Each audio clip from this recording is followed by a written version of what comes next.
Engineer Ejaz Ahmad इस वक्त हमारे साथ बराह रास्त मौजूद है। एजाज साहब, प्रोग्राम में आपका खैर मकदम है। सबसे पहले हमारी तरफ से मुबारकबाद कबूल कीजिए, क्योंकि पहली बार आप किसी इंतखाबात में हिस्सा ले रहे हो और पहली बात आप जीत के आए। खुशी का माहौल यकीनन है, क्योंकि आप उस पार्टी से बिलोंग कर रहे हैं जिस पार्टी को काफ़ी मेहनत कश्मीर के अंदर करनी पड़ती है जीत के लिए, इंतखाबात में हिस्सा लेने के लिए, और उसके बाद जीत हासिल करना ये बहुत बड़ी कामयाबी है। सबसे पहला सवाल मेरा आपसे यही रहेगा, आप पूरी कैंपेन के अंदर बड़े दिग्गज नेताओं के साथ रहे और पार्टी के एक अहम रुकन के तौर पर आप माने जाते हैं। क्या जो कैंपेन भारतीय जनता पार्टी की रही वादी कश्मीर के अंदर, हम वादी की बात करेंगे, उसके मुताबिक नताइज मिले या उसके बरक्स नताइज सामने आए? देखिए, मैं मुबारकबाद देना चाहता हूँ पूरे देश की जनता को और जितने आपके व्यूअर्स हैं और पूरे राष्ट्रवादी लोगों को कि आज हमारी जम्मू कश्मीर में, खासकर कश्मीर में भारतीय जनता पार्टी की जीत हुई है। ये एक ऐतिहासिक जीत है। मैं इसको ऐतिहासिक जीत मानता हूँ, पार्टी को ऐतिहासिक जीत मानती है। जहां पार्टी का खाता नहीं खुला था, उसके बाद हम पार्टी का खाता खोलने में सफल हुए हैं। और किन के खिलाफ, जब 5 पार्टियां 6 पार्टियां एक साथ इलेक्शन लड़ रही थी भाजपा को रोकने के लिए, भाजपा आज एक सुनामी बन के खड़ी है पूरे देश में, और उसी प्रकार से कश्मीर में भी खड़ी होगी। मैं मानता हूं कि माननीय नरेंद्र मोदी जी हमारे जो प्राइम मिनिस्टर है, ये उनकी लोकप्रियता है कि कश्मीर में सीट निकली है। और दूसरे जो हमारे संगठन मंत्री है माननीय अशोक कौल जी और हमारे स्टेट प्रेसिडेंट रविंद्र रैना जी, और खसूस तौर पे अशोक कौल जी का जो प्रवास रहा है, बार बार कश्मीर आना, यहाँ कार्यकर्ताओं के साथ संपर्क करना, और जो हमारी टीमें हैं, आज हमारी बूथ लेवल तक हमारी टीमें गठित है। तो मैं समझता हूँ ये जो हमारी जीत है, ये कोई सरप्राइज होने वाली बात नहीं है। ये हमारी मेहनत है, हमारी संगठन की मेहनत है, हमारे कार्यकर्ता की मेहनत है, जो आज सफल हुई है। एजाज साहब, मेहनत की आपने बात की, भारतीय जनता पार्टी के बड़े चेहरे मोहम्मद यूसुफ की बात करेंगे, सूफी मोहम्मद यूसुफ की, उनकी अहलिया हार गई। डॉक्टर अली मोहम्मद की बात करें या मोहम्मद अल्ताफ ठाकुर की बात करें, वो खुद हार गए। आप जीत कर आए, क्या इसको आपकी जाती मेहनत माना जाए या पार्टी की मेहनत इतनी थी कि आप जीत कर सामने आए? देखिए, हार या जीत तो तभी होती है जब हम मैदान में आ जाते हैं, और ये पॉलिटिकल सेटअप है। हमारी जो लड़ाई है ये बहुत बड़ी लड़ाई है, कोई छोटी लड़ाई नहीं है, इसलिए कोई निराश होने की आवश्यकता नहीं है। जो लोग इस बार हार के आए हैं या जो लोग जीत के नहीं आए हैं, वो अगली बार जीत के आ जाएंगे, ऐसा हमारा मानना है। और ये पार्टी को ही श्रेय जाएगा, क्योंकि हम कार्यकर्ता कोई अकेले कार्यकर्ता नहीं है। यहाँ पे लाखों कार्यकर्ता है, पूरे देश के कार्यकर्ता है, जो आज तक मतलब जो कश्मीर में काम करने के लिए भारतीय जनता पार्टी का परचम खड़ा करने के लिए बहुत मेहनत की है।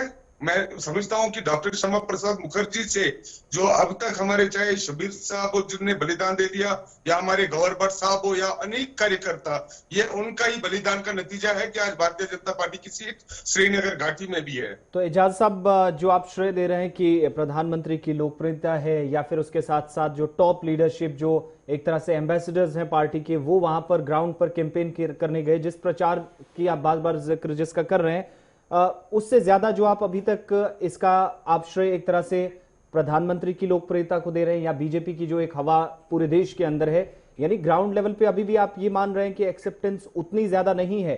अगर दिल्ली के अंदर सब कुछ ठीक ठाक है, मुल्क के अंदर है, तो ही आपकी सीट उसी कामयाबी पर हो पाई है? देखिए, ये लोकप्रियता है प्राइम मिनिस्टर नरेंद्र मोदी जी की और जम्मू कश्मीर के लोगों के विश्वास की, खासकर जो कश्मीर के लोग हैं या हमारी जो कॉन्स्टिट्यूएंसी है, उनके लोगों का विश्वास है हमारे प्राइम मिनिस्टर के प्रति कि हमारे प्राइम मिनिस्टर उनके विश्वासों के ऊपर खड़े उतरेंगे। और मुझे पूरी उम्मीद है, जब यहाँ जो हमने स्लोगन दिया था, हम डेवलपमेंट को लेके यहाँ पे इलेक्शन में खड़े हुए हैं, हमने कोई ऐसा नारा नहीं दिया। हमने बोला कि हम लोग विकास करना चाहते हैं, हम लोग यहाँ पे डेवलपमेंट करना चाहते हैं, हम लोग बेरोजगारी यहाँ दूर करना चाहते हैं, यहाँ टूरिज्म को फरोग दे देंगे, यहाँ एग्रीकल्चर जो सेक्टर है या जो एलाइड सेक्टर्स है उनको हम लोग प्रमोट करेंगे, यहाँ नए युवाओं को खड़ा करेंगे जो आने वाले टाइम में स्पोर्ट्स या बाकी क्षेत्रों में आने वाले टाइम में अपने देश का नाम ऊंचा करेंगे। तो चैलेंजेस ज्यादा हैं, क्लाइमेटिक कंडीशंस आप जानते हैं जम्मू कश्मीर की, उससे आप वाकिफ है। दूसरी तरफ आप देख रहे हैं सिचुएशन क्या कुछ जम्मू कश्मीर के अंदर रहती है, वो परिस्थितियां भी आपके सामने है। ऐसे में जो नारा आप देकर गए थे या अब दे रहे हैं, या जिसका बार बार जिक्र कर रहे हैं, डेवलपमेंट है, तामीर तरक्की है, टफ चैलेंज जरूर है, लेकिन कितना कामयाब इसमें होंगे आप पुष्टि कीजिए, दावा कर सकते हैं इसका कि ग्राउंड पे जो आपने कल तक लोगों के बीच में कहा था, आने वाले कल में वो आप मजबूती के साथ अपनी बात वहां रख पाएंगे? मैं मुबारकबाद देना चाहता हूं हमारे वोटर्स को। आपको पता होना चाहिए हमारी जो कॉन्स्टिट्यूंसी है उसमें 64% पोलिंग हो गई और 50% से ज्यादा जो वोट्स है वो भारतीय जनता पार्टी के कैंडिडेट को आ गए। तो मैं समझता हूं जो हमने वादा किए है, अगर हमारी सीट यहाँ पे आज हमने श्रीनगर में पहली सीट दर्ज की है और पूरे घाटी में हमने 3 सीटें यहाँ पे जीत के आए हैं, तो मैं समझता हूँ ये विश्वास है लोगों के प्रति।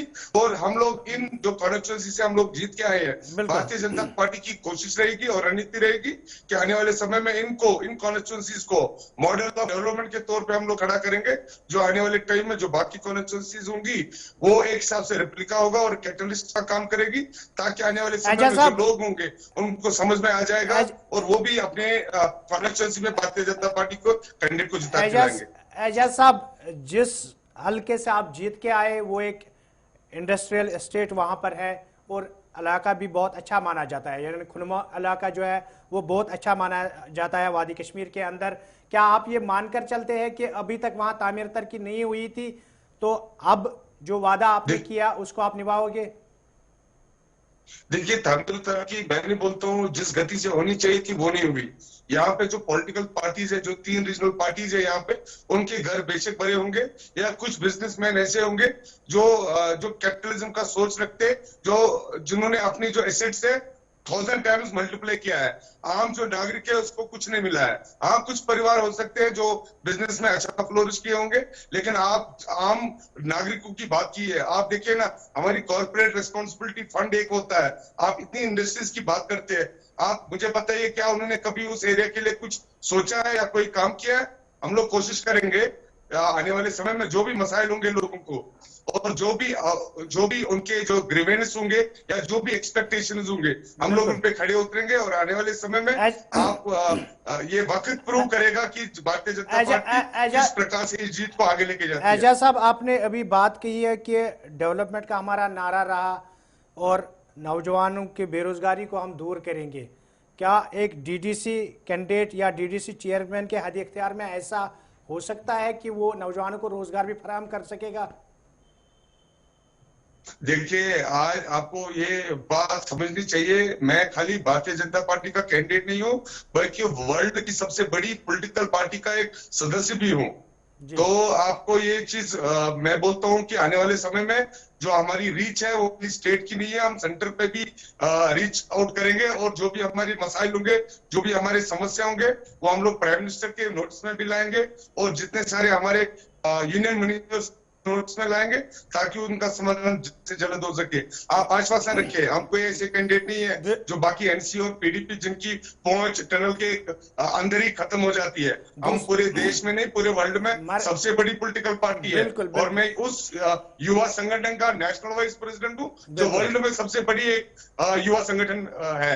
तो आप उम्मीद रखिए और भरोसा रखिए, बिल्कुल ये सारी चीजें जो हम वादा करेंगे, ये खाली हम कॉन्स्टिट्यूंसी ओरिएंटेड बातें कर रहे हैं, हम पूरे कश्मीर को लेके आगे जाएंगे। आखिर पर आपसे जानना चाहूंगा, भरोसा भी है, उम्मीद भी रखेंगे, जैसा कि आपने कहा, क्या अब तक दूसरी बार मरकज के अंदर भारतीय जनता पार्टी की सरकार आई, नरेंद्र मोदी के इसमें सरबराही में सरकार चली, क्या अब तक जो जम्मू कश्मीर का कैडर है बीजेपी का, उस तरीके से वो मरकज को कॉन्विनेंस नहीं कर पाया है कि जम्मू कश्मीर के अंदर तामीर तरक्की किस तरीके से होनी चाहिए, या दूसरे मामला बेरोजगारी को किस तरीके से खत्म किया जा सके, नौजवानों को किस तरीके से रोजगार फराहम किया जा सके? नहीं, यहाँ पे तो जम्मू कश्मीर में खास तौर पे हमारे प्राइम मिनिस्टर सोचते हैं, पूरी पार्टी के जो हमारे नेतागण है वो सोचते हैं। आप देखिए ना, यहाँ कोई मतलब इलेक्शन नहीं होते थे, पहले पंच सरपंच के इलेक्शन करवाए, पंचायत बॉडी के इलेक्शन करवाए, IDDC के इलेक्शन करवाए। तो ये एक अच्छी पहल है और लोगों को डेमोक्रेसी हाथ में देने की एक पहल है। जब हमारे प्रधानमंत्री जी इतना अच्छा सोचते हैं, आज देखिए नई एक लीडरशिप खड़ी हुई है पूरे जम्मू कश्मीर में, जो आने वाले टाइम में जम्मू कश्मीर का भविष्य और अच्छा करेगी और ऊंचा करेगी। तो मैं ये समझता हूँ कि जो भी हमारी पार्टी यहाँ निर्णय ले रही है और जो भी निर्णय उन्होंने लिया है वो बिल्कुल हमारे जम्मू कश्मीर के अवाम के हित में है, और जो यहाँ के अवाम को भी एक बार मौका देना चाहिए भारतीय जनता पार्टी को, खास तौर पर वैली में भी मौका देना चाहिए। जो भी अपॉर्चुनिस्ट पॉलिटिकल पार्टीज इकट्ठा हुई है उनको समझना चाहिए कि ये इकट्ठा होकर भी हमारा भला नहीं कर सकती है। एक हमारी भारतीय जनता पार्टी है जो पूरे जम्मू कश्मीर को आगे लेके जाएगी। एजाज साहब, जाते जाते जिन लोगों ने आपको वोट दिया, जिन लोगों ने आपके हक में वोट नहीं दिया, दोनों के लिए क्या मैसेज रहेगी आपकी? सर, हमारे लिए एक समान है। हम तो यही बोलेंगे, जिन्होंने हमें वोट दे दिया उनके लिए उनका बहुत बहुत धन्यवाद, और जिन्होंने नहीं दिया उनको भी हम लोग आने वाले समय में उनका दिल जीत के उनको भी हम लोग अपने मैनिफोल्ड में लाएंगे, ताकि आने वाले टाइम में भारतीय जनता पार्टी की संख्या और जन सैलाब बन के आने वाले टाइम में असेंबली में हम लोग खड़े उतरे, ताकि असेंबली में भी हम लोग अच्छी सीटें निकालने में सफल हो। चलिए एजाज साहब, आपका बहुत बहुत शुक्रिया, प्रोग्राम में हमारे साथ बने रहे।